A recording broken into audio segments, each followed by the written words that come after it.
Hi అండి. సులువుగా ఈజీగా టేస్టీగా మినపగారెలండి. మినపగారెలు ఏ విధంగా మరింత టేస్టీగా ఎలా తయారు చేసుకోవాలో ఈరోజు చూద్దామండి.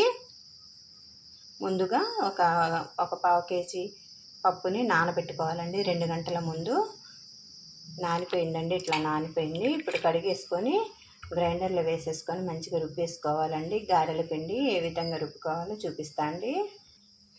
గ్రైండర్లోనికి కొద్దిగా వాటర్ పోసుకోవాలండి. ఫస్ట్ ముందుగానే కొద్దిగా వేసేసుకొని ఇప్పుడు పప్పు అంతా అందులో వేసేసుకోవాలి.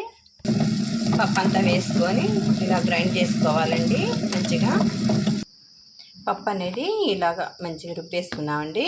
ఇందులోనికి 1 టేబుల్ స్పూన్ జీలకర్ర,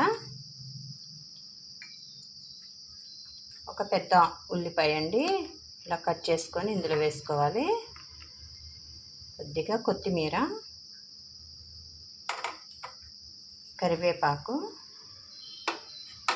చిన్న ముక్క అల్లం సన్నగా కట్ చేసుకొని వేసుకోవాలి. పచ్చిమిరపకాయ ముక్కలు సన్నగా కట్ చేసి వేసుకోవాలి. ఈ పిండిని అంతటిని కొద్దిగా రుచికి సరిపడా సాల్ట్ వేసుకొని మంచిగా కలిపేసుకోవాలండి. చేత్తో బాగా ఇట్లా బీట్ చేసినట్టుగా కలిపేసుకోవాలి. అప్పుడు పిండి బాగా పొంగినట్టు అయ్యిద్దండి. ఆ తర్వాత వడలు వేసేసుకోవటమే. స్టవ్ వెలిగించి చిన్న కళాయి పెట్టుకోవాలండి.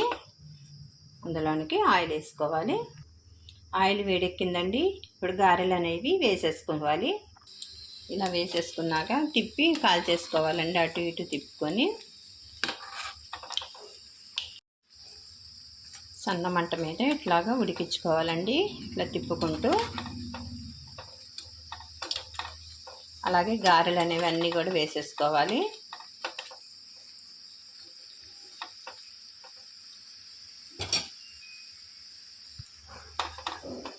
రెడీ అయినాయండి. తీసేసుకోవటం ఇట్లాగా.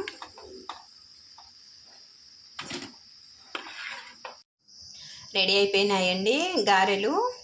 ఎంతో టేస్టీగా మసాలా గారెలండి.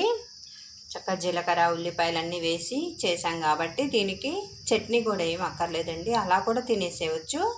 అయినా చట్నీ, పల్లి చట్నీతో కానీ కొబ్బరి చట్నీతో కానీ తింటే చాలా బాగుంటాయండి. మటన్, చికెన్ కర్రీస్తో కూడా గారెలు అనేవి చాలా టేస్టీగా ఉంటాయండి. చాలా సులువుగా చేసుకోవచ్చండి. ఈ స్టైల్లో మీరు కూడా ట్రై చేసి చూడండి. లైక్ చేయండి, సబ్స్క్రైబ్ చేయండి. బాయ్ అండి.